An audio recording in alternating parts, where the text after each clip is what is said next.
नमस्कार दर्शक बंधु शुभ सकाळ सत खबर को आपण मानक स्वागत करुच्ची। आज हूँ मार्च मास 9 तारिख शनिवार मु आपण पाक ओडिशा तथा देश विदेशर किसी बचा बचा गुरुत्वपूर्ण खबर लेकर आसी। तेणुक डेरी नक चलतु आज खबर उपर नजर पकाइबा। एणिकी पोस्ट ऑफिस माध्यम पीएम सूर्य घर मुक्त बिजुली योजना आवेदन करंतु जानतु स्टेप। एणिकी डाकघर माध्यम पीएम सूर्य घर मुक्त बिजुली योजना आवेदन करें। यह योजना अधीन देशर 1 कोटी घर छात पर सौर पैनल सिस्टम स्थापन करने को सरकार लक्ष्य रखिंट। सौर पैनल स्थापन पर सरकार सब्सिडी प्रदान कर लोकों को मागणा विद्युत जोगाइवाई यह योजना केंद्र सरकार द्वारा डिजाइन करा जाइछि। यह योजना अधीन प्रत्येक घर में सौर पैनल लगाजिबो।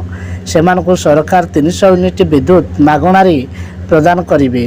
पीवा प्रेस विज्ञप्ति अनुसार गोटे किलोवाट सौर पैनल स्थापन पर 30,000 टंका, 2 किलोवाट स्थापन पर 60,000 टंका एवं 3 किलोवाट सौर पैनल स्थापन पर 78,000 टंका सब्सिडी प्रदान करा जिवो।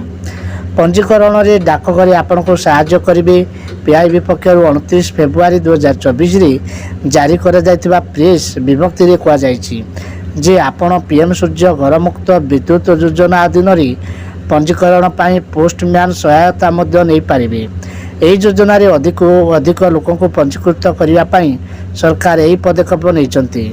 जेकोसी सहायता आपण निकटस्थ डाकघर को जाई पीएम सूर्य घर मागणा विद्युत योजना पाइबापी किपरि आवेदन करेंगे। हाँ दर्शक बंधु वेबसाइट को जावाक पड़ो। यापर अप्लाई फॉर रूफटॉप सोलार को जातु। पंजीकरण आपण राज्य एवं अंचल विद्युत वितरण कंपानी चयन करूँ।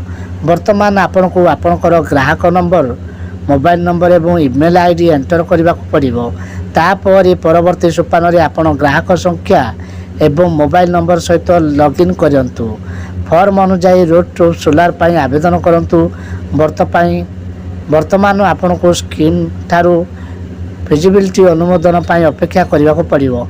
थरे आपण को फिजिबिलिटी अनुमोदन करला परी आपण डिस्कीम रे कोनोसी पंजीकृत विजेतांक नाम प्लांट इंस्टॉल करि पारिबे।